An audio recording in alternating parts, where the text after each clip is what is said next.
کہ جب 14 اگست آتا ہے تو عموماً یہ ہمارے ہاں رواج بنتا جا رہا ہے کہ رات کو بھی لوگ شور و غل میں مصروف ہوتے ہیں، اور دن میں بھی ہمارا نوجوان طبقہ یا گلیوں میں یا محلوں میں یا بازاروں پر یا پارکوں میں جا کر کچھ وقت کے لیے یہ تھوڑا سا کھیل کود کر کے نئے صاف ستھرے کپڑے پہن کر اور جھنڈے وغیرہ پکڑ کے اور موٹر سائیکل وغیرہ پر ور ویلنگ کے ذریعے وہ یہ اس بات کا اہتمام کرتے ہیں کہ ہم آزادی کا جشن منا رہے ہیں۔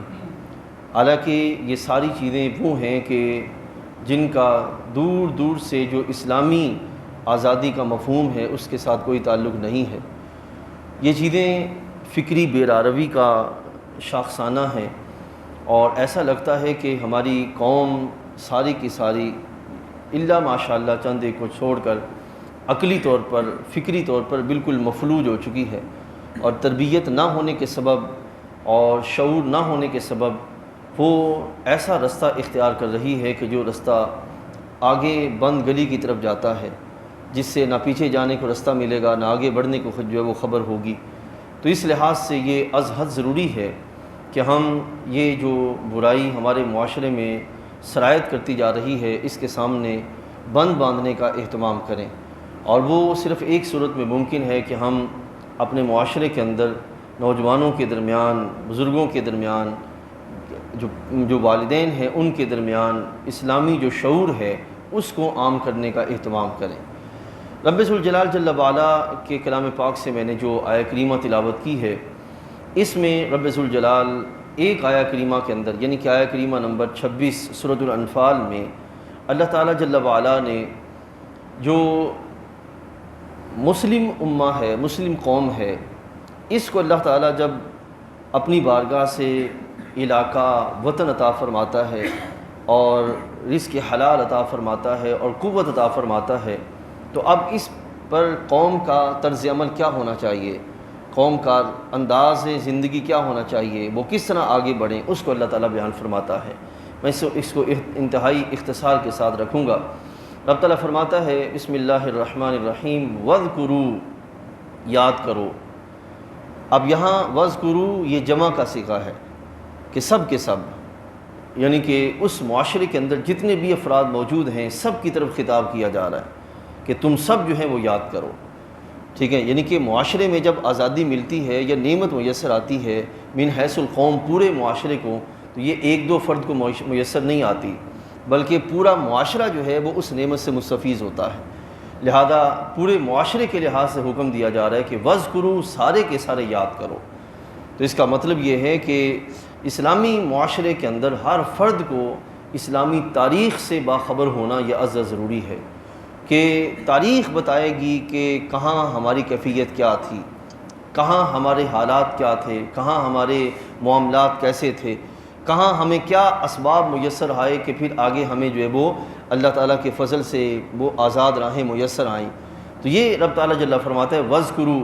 لیکن آج کے ہمارے اس طرز عمل سے ایسا لگتا ہے کہ ارادتاً ہماری قوم کو ہماری جو اسلامی تاریخ ہے اس سے بے خبر رکھنے کی کوشش کی جا رہی ہے، تاکہ نہ انہیں ماضی کا پتہ ہوگا، نہ حال کے اپنے معاملات کو درست کرنے کا اہتمام کریں گے، نہ آگے استقبال کا انہیں رستہ سیدھا نظر آئے گا۔ تو یہ رب تعالیٰ جل وعلا ہمیں جو ذمہ داری دیتا ہے وہ کیا ہے؟ وَاذْكُرُوا، یاد کرو سب کے سب۔ کس حال کو؟ آگے تین حالتیں اللہ نے بیان فرمائیں۔ اذ انتم قلیل، جب تم تھوڑے تھے۔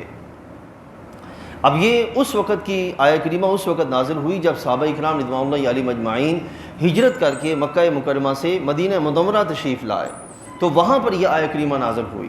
تو خالق کائنات جل وعلا جو اہل اسلام ہیں مدینہ طیبہ کے اندر آنے والے مہاجرین انصار، خاص طور پر مہاجرین، ان کو یہ حکم دیا جا رہا ہے کہ تم اپنے ماضی کو یاد رکھو، اس وقت تمہاری حالتیں کیا کیا تھیں اس کو یاد رکھو۔ اسی تناظر میں آج کے اس دور کے اندر ہم پاکستان، اہلیان پاکستان جو ہیں، ہم یاد کریں اس وقت جب انڈیا مشترکہ تھا، بر صغیر پاک و ہند ہم ایک ہی تھے، تو اس میں وہاں ہماری حالت کیا تھی۔ ایک طویل وقت یعنی کہ ہمارا رہا جس میں ہم نے اللہ تعالیٰ کے فضل سے بر صغیر پاک و ہند میں 600 سال تک حکومت کی، لیکن پھر ایسا زوال آیا. یہ ایک الگ موضوع ہے کہ کیا ایسا معاملہ ہوتا ہے کہ پھر زوال آتا ہے اور زوال کے ذریعے سارے جو عروج کی اسباب ہوتے ہیں وہ سارے کے سارے ہاتھوں نکل جاتے ہیں اور پھر ذلت کی جو راہیں ہیں وہ معاشرے کے اندر عام ہو جاتی ہیں. یہ ایک الگ پہلو ہے. لیکن رب تعالیٰ یہاں پہ ایک خاکہ ہمیں دے رہا ہے. اذ انتم قلیل، جب تم جو وہ تھوڑے تھے. اب آج بھی اگر آپ ہندوؤں کو دیکھیں تو پاکستان کی نسبت ہندوستان میں مسلمانوں کی تعداد بہت زیادہ ہے، لیکن وہاں پر جو ہندو ہیں ان کی نسبت تعداد کم ہے.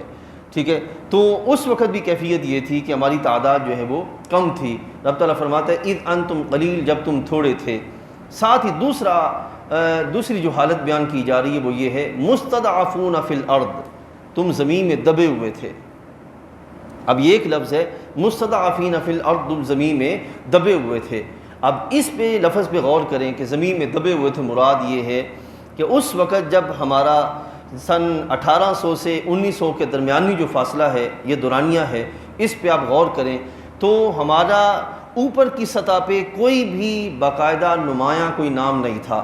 ہمیں کوئی اس لحاظ سے آزادی نہیں تھی کہ ہم نوکری کے لحاظ سے اوپر والی جگہوں پہ جا سکیں یا معیشت کے میدان میں اوپر والی جگہوں پہ جا سکیں، نہ سیاست کے میدان میں اوپر والی راہوں پر جو ہے وہ قدم رکھ سکیں.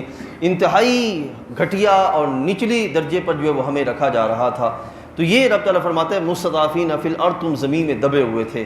اب اگر اس وقت بھی ہم ہندوستان کی حالت دیکھ لیں تو وہاں پر بھی مسلمانوں کو اعلیٰ تعلیم کے لیے کوٹا نہیں دیا جاتا، اور اس طرح کی اور بہت ساری راہیں آج بھی وہاں پہ موجود ہیں. تو یہ اللہ تعالیٰ ایک آئینہ دکھا رہا ہے ہمیں کہ مستضعفین فی الارض، تم زمین میں دبے ہوئے تھے. اب ساتھ ہی اللہ تعالیٰ ایک اور وصف بیان فرماتا ہے. پہلی کیا؟ قلیل تھے. دوسرا کیا؟ دبے ہوئے تھے. اور تیسری کیفیت کیا ہے؟ تخافون ان یتخطفکم الناس، تم ڈرتے تھے کہ کہیں لوگ اچک کے نہ لے جائیں. اب آج بھی حالت دیکھ لیں وہاں پر ہندوستان کے اندر، جب ہندوؤں کا بس چلتا ہے وہ اٹھتے ہیں اور کسی نہ کسی جو بستی ہے اس کو آگ لگا دیتے ہیں.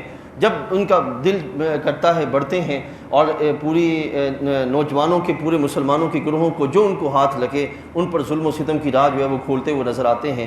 اسی طرح مسلمان بچیوں کے لحاظ سے، حجاب کے لحاظ سے اور ان کی تعلیم کے اعتبار سے اور اس طرح کی دوسری جو راہیں ہیں وہ ان پہ بند کرنے کی کوشش کی جا رہی ہے.